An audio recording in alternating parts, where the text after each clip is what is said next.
Hello, I'm in a 2017 Dodge Grand Caravan, and today I'm going to show you how to fold down your seats. So for this mid row here, there's a lever right here you can pull up, and then it folds right down, and then you can just push this back up to lock it in place.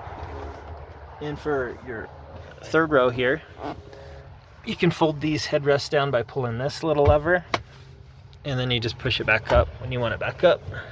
And you can pull this lever here to fold down the seat, and then this is just an easy way to be able to pull it back up if you're pulling it up from the back, and it'll just lock back in place. And it works the same for both sides. And then we go to this front seats. These are electronically controlled here, so this will make it slide forward or slide back, and then this makes this back part go forward or back. So yeah, forward or back. But I hope that's helpful. Hope you have a wonderful day.